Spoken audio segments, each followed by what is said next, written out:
რატომ გაძლევს სახელმწიფო ფულს და შენ არც კი ითხოვ. სინამდვილეში სახელმწიფო ფულს გაძლევს იმიტომ, რომ კი არ წყალობს სისტემაში იხდი.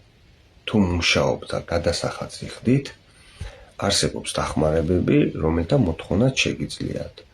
მაგალითად, ბავშვის ყოველთვიური დახმარება, ბინის ქირის ნაწილობრივი დაფინანსება, დაბალი ან საშუალო შემოსავლის შემთხვევაშიც კი.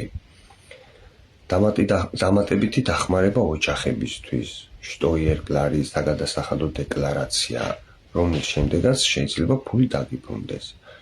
ბევრი არ ითხოვს, რადგან ან არ იცის, ან ეშინია, ან გონია, რომ არ მისცემენ.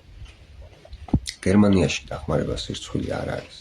თუ კანონის ფარგლებში გეკუთვნის, სისტემა შექმნილია იმისთვის, რომ იმუშაო, იხადო და საჭიროების შემთხვევაში მიიღო. ინფორმაცია არის ძალა და ჩვენ ამ ძალას ვუზიარებთ ერთმანეთს. წარმატებები ყველას.